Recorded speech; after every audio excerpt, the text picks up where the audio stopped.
RSS देश के हिंदुओं की कंडीशनिंग कर रही है कि जैसे ही आप मुसलमान देखो, जैसे ही आप एक टोपी देखो, जैसे ही आपको लगे कि दाढ़ी वाला आदमी आ रहा है, आप जो है हिंसक हो जाओ और मान लो कि दुश्मन है आपका। नरेंद्र मोदी 1989 में जब उन्होंने 87 में राजनीति ज्वाइन की बीजेपी में, तो कश्मीर के प्रभारी थे। हिंदू को बीजेपी समझती है कि हम ही राष्ट्रभक्त बनाएंगे और हम ही इसको सुधारेंगे और हम ही हिंदू राष्ट्र की स्थापना हिंदुस्तान में करेंगे। एक लाश गिरती है तो बीजेपी को आप समझिए 10,000 वोटों का फायदा होता है। अगर बीजेपी को वोट चाहिए तो लाश गिरना जरूरी है। जिस दिन इस देश में लाश गिरनी बंद हो जाएगी, उस दिन मोदी और बीजेपी को वोट मिलना बंद हो जाएगा। ये बीजेपी सीरियल बनाती है घटनाओं का। उसकी एक घटना का सीरियल जो है कश्मीर से कश्मीरी पंडितों का निकाला जाए और उसी दौरान जो है 1635 मुसलमान जो कश्मीर के थे वो मारे गए। अब ये सवाल आता है कि अगर 89 कश्मीरी पंडितों को मुसलमानों ने मारा तो ये 1635 मुसलमान कश्मीरी पंडितों ने तो मारे नहीं। सीलमपुर और ये उत्तर पूर्वी दिल्ली में जो दंगे होते हैं, ये आरएसएस ने, बीजेपी ने और केंद्र सरकार के लोगों ने कराए। तो जय श्री राम अब कोई धार्मिक नारा नहीं है, यह हिंसक नारा है कि आपको एक तरह से कंडीशन किया जा रहा है, आपके दिमाग को एक तरह से बताया जा रहा है कि आपको जय श्री राम बोलकर कत्ल करना है, खून की नदियां बहानी है। होम मिनिस्ट्री ने और कश्मीर की जो पुलिस है, उसके पुलिस हेडक्वार्टर ने जो आरटीआई में जवाब दिया, उसने कहा है कि 1990 से लेकर 2011 तक 89 100 से कम कश्मीरी पंडित मारे गए हैं। और कश्मीरी पंडित, उसमें कश्मीरी पंडित ही शामिल नहीं है, कश्मीरी हिंदू सारे शामिल हैं। दोस्तों आदाब अर्ज़ है, मैं अनीस अहमद खान हिंद वॉइस से आपसे मुखातिब हूँ। मेरे साथ है रविंदर कुमार जी। रविंदर कुमार जी, आपका स्वागत है। रविंदर कुमार जी, पूरे देश में एक किस्म से हलचल सी मची हुई है कश्मीर फाइल्स की। मैंने भी पूरा दौर देखा है। मैं वीर अर्जुन में संपादक था, आपसे ही बात हुई, आप भी उस ज़माने में बड़े एक्टिव थे। ये क्या मतलब, मैं अभी भी हूँ? मैं तो अभी भी हूँ। हाँ ना, हाँ ठीक है। नहीं, जब पलायन हो रहा था, हाँ वो ठीक बात है, कश्मीरी का पलायन हो रहा है जी, तब मैं भी वीर अर्जुन में था। मैंने भी इस पलायन की हकीकत देखी है, किस तरीके से बीजेपी वाले मदन लाल खुराना से लेकर सब ने मिलकर किया है। तो वो एक कॉन्स्पिरेसी उस ज़माने में कई लोगों ने मानी थी, अब खुल के आ गई है। अब इसमें मुसलमान एंगल ढूंढा जा रहा है कि मुसलमान इसका विरोध कर रहे हैं। जैसे हालांकि मुसलमान कहीं विरोध नहीं कर रहे।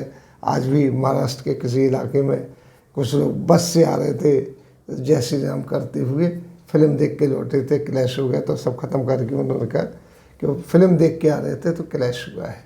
इस तरीके से बातें चल रही। यानी अब कुछ भी हो जाए, अब दिल्ली में भी यूट्यूब का एक चैनल है बाकायदा, उसमें यही आता रहता है इनके फिल्म देख के निकले।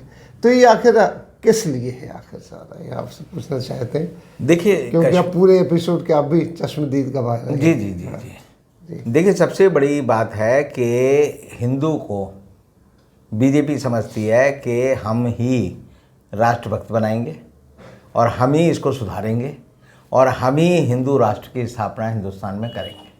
ये एक उनका एक कंसेप्ट है। और उसी कंसेप्ट में देखिए, कश्मीर फाइल के साथ साथ अभी कल ही दिल्ली के कोर्ट ने फैसला दिया कि 9 मुसलमानों को एक व्हाट्सएप ग्रुप बनाया गया, 235 लोग उसमें थे। और उसने जब ट्रंप साहब हिंदुस्तान आए थे तो 25-26 फरवरी 2020 को सीलमपुर में और उत्तर पूर्वी दिल्ली में दंगे हुए। और ये व्हाट्सएप ग्रुप जो है उससे 15 दिन पहले बना था। उसमें 265 लोग थे, 235 लोग थे। और उसमें उन्होंने कहा कि ऐसे मुसलमानों को मारना चाहिए, इनको ख़त्म कर देना चाहिए। और उसकी परिणति ये हुई कि 25 फरवरी को 9 मुसलमानों को जिंदा मारे थे, उन्हें पकड़ा, उन्हें मारा और मार के उनकी लाश को जो है एक नाला बहता है उसमें डाल दिया। और अब जो है कोर्ट के दबाव की वजह से उसकी जब जांच हुई तो 5 हिंदू कट्टर लोगों को उसमें नामजद अभियुक्त बनाया गया है। और ये कहा गया है कि इन्होंने व्हाट्सएप ग्रुप बनाकर जो है ये काम किया। अब आप इस बात को समझिए कि मैं पहले दिन से कहता था कि सीलमपुर और ये उत्तर पूर्वी दिल्ली में जो दंगे होते हैं, ये आरएसएस ने, बीजेपी ने और केंद्र सरकार के लोगों ने कराए हैं। और ये अब कोर्ट के फैसले से सिद्ध हुआ। अब आप देखिए, इसी बात को कश्मीर पे ले आइए। ये एक नैरेटिव है, जैसे सीरियल होता है ना, एक जैसे सीरियल आता है उल्टा चश्मा, अब उल्टा चश्मा की सीरियल अनगिनत कड़ियाँ हो गई हैं, खत्म ही होने पे नहीं आता। तो ऐसे ही ये बीजेपी सीरियल बनाती है घटनाओं का। जी। उसकी एक घटना का सीरियल जो है कश्मीर से कश्मीरी पंडितों का निकाला जाना है। जी जी। अब निकाला जाना जो है कश्मीरी पंडितों का, आपको इस तरह समझ आएगा कि ऐसे लगता है कि जैसे पूरी फिल्म देखते हैं तो जिन लोगों ने भी देखी है, जो उनका जोश जी जी जी में आके जो है उनका खून कहता है कि हमें बदला लेना चाहिए, जय श्री राम। अब जय श्री राम का मतलब अब ये हो गया है कि हमें खून का बदला खून से लेना है।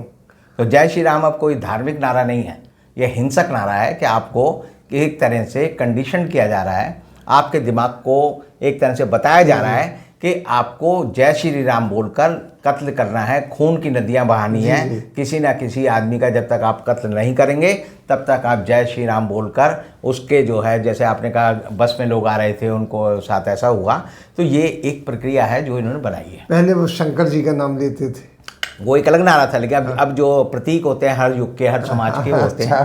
तो जब ये मैं फिल्म देखता हूँ, ये आरएसएस की सारी घटनाएं देखता हूँ, तो मुझे एक पाल्वो, एक साइंटिस्ट हैं जो ह्यूमन बिहेवियर और एनिमल बिहेवियर के मनोचिकित्सक थे, तो उन्होंने एक प्रयोग किया। उन्होंने प्रयोग ये किया जो बच्चों को पता भी है, क्योंकि आज के बच्चों को नहीं पता हुआ, क्योंकि अब हमारे स्कूलों में साइंस नहीं पढ़ाई जाती। अब हमें जो है पुराण, वेद, रामायण, महाभारत पढ़ाई जाती है। तो जिन लोगों ने पुराने समय में साइंस पढ़ी है वो उन लोगों को याद होगा कि पावलोव ने क्या किया कि उसने एक कुत्ता लिया, एक रोटी का टुकड़ा लिया, मांस का टुकड़ा, और उसने जो है वो घंटी बजाता था। तो उसने एक प्रक्रिया शुरू की कि वो कुत्ते के सामने जो है मांस का टुकड़ा रखता था और घंटी बजाता था। घंटी बजाता था तो मांस का टुकड़ा कुत्ते के आगे कर देता था, तो कुत्ता खा लेता था। धीरे धीरे कंडीशनिंग ये हो गई कि कुत्ता, घंटी और मांस का टुकड़ा, जब ये तीनों चीज़ों की प्रक्रिया होती थी तो कुत्ते के मुंह से लार निकलने लगती थी। तो धीरे धीरे उस प्रयोग में पावलोव ने कुत्ते की कंडीशनिंग, दिमाग की कंडीशनिंग ऐसी कर दी कि उसे मांस का टुकड़ा तो हटा दिया, लेकिन जैसे घंटी बजती थी वैसे ही जो है कुत्ते के मुंह से लार आ जाती थी। आपको याद होगा बहुत सारे दफ्तरों में ऐसा होता है कि लोग घड़ी देखते हैं और कहते हैं 1 बज गया, अब लंच का टाइम हो गया, भूख लगने लगती है। तो प्रयोग ये किया गया कि घड़ी का जो सुई है वो 1 बजे की जगह 12 बजे 1 बजे कर दी गई, बढ़ा दी गई। तो वो 12 बजे उन्हें भूख लगने लगी, क्योंकि ये एक प्रतिक्रिया आपके दिमाग में, आपके रासायनिक प्रक्रिया होती है और उससे आप वो एक्शन करते हैं। तो इसे हम बोलते हैं कंडीशनिंग ऑफ योर बिहेवियर। इसी तरह सेना के अंदर हम जब सेना की जो टुकड़ी होती है उसे जब सिखाते हैं तो सामने एक फोटो में एक जवान होता है जो दुश्मन का जवान होता है और उसके सीने में जो है खून बह रहा होता है और जवान को कहा जाता है तुम्हारा दुश्मन है। तो जवान उठता है, जैसी आवाज़ होती है वो लेता है बंदूक, और बंदूक के आगे जो एक छुरी सी लगी होती है, पर्ची लगी होती है, वो उसके पेट में या सर में या दिल, सीने में घुस सकता है। तो इसे बोलते हैं कंडीशनिंग। आरएसएस देश के हिंदुओं की कंडीशनिंग कर रही है कि जैसे ही आप मुसलमान देखो, जैसे ही आप एक टोपी देखो, जैसे ही आपको लगे कि दाढ़ी वाला आदमी आ रहा है, आप जो है हिंसक हो जाओ और मान लो कि दुश्मन है आपका, और इस दुश्मन को मारकर ही आप जिंदा रह सकते हो। तो ये एक प्रतिक्रिया कश्मीर के दंगों में, कश्मीर में पंडितों के पलायन में है। और जो बात ये फिल्म छिपाती है वो ये छिपाती है कि खुद होम मिनिस्ट्री ने और कश्मीर की जो पुलिस है उसके पुलिस हेडक्वार्टर ने जो आरटीआई में जवाब दिया है, उसने कहा है कि 1990 से लेकर 2011 तक 89 100 से कम कश्मीरी पंडित मारे गए हैं। जी। और कश्मीरी पंडित, उसमें कश्मीरी पंडित ही शामिल नहीं है, कश्मीरी हिंदू सारे शामिल हैं। जी। और उसी दौरान जो है 1635 मुसलमान जो कश्मीर के थे वो मारे गए।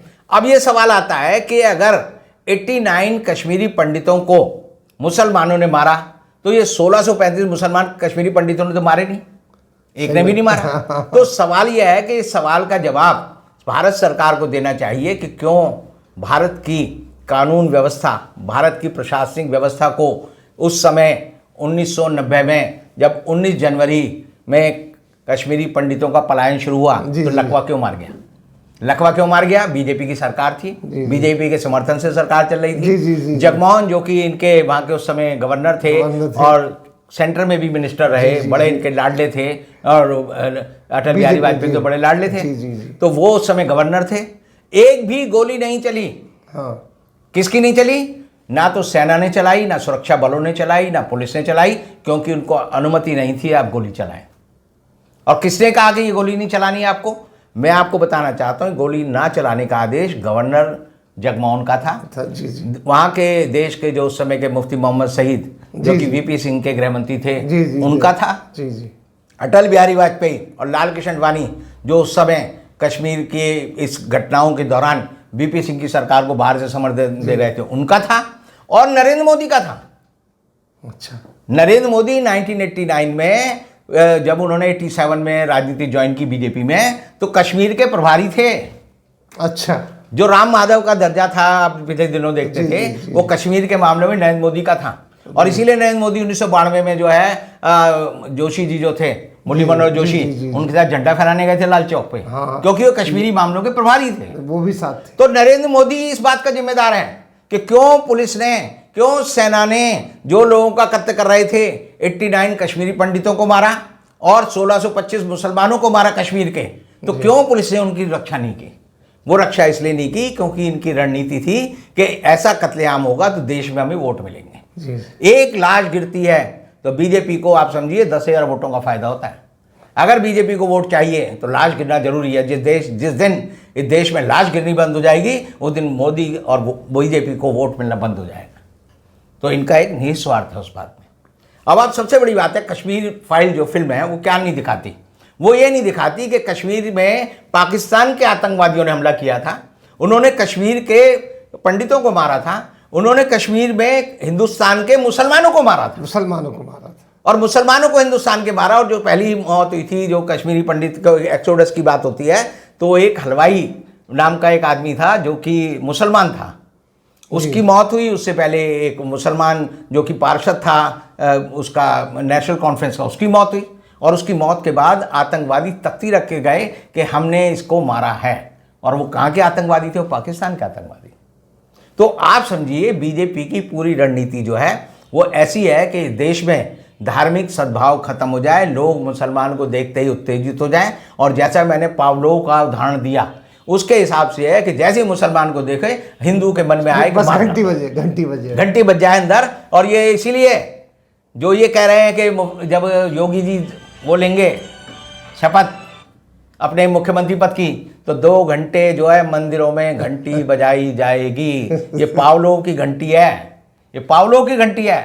और पावलोव की घंटी क्या कहती है? कुत्ते को आप जो है कंडीशन कर सकते हैं। तो भारतीय जनता पार्टी 140 करोड़ हिंदुस्तानियों में 110 हिंदुस्तानियों को पावलोव के कुत्ते की तरह कंडीशनड कर रही है कि हम आदमी नहीं हैं, अब हम कुत्ते हैं। जहाँ भी हम देखेंगे अपनी लात टपकाएंगे, हमला करेंगे और दूसरे दुश्मन को जो है ही नहीं उसको खत्म कर देंगे। बहुत बहुत शुक्रिया आपका इसका एक नया एंगल देने पर। इसी के साथ हम आपसे लेते हैं विदा। अगले अंक में फिर रविंदर जी के पास साथ हाजिर होंगे, तब तक के लिए दीजिए हमें इजाज़त।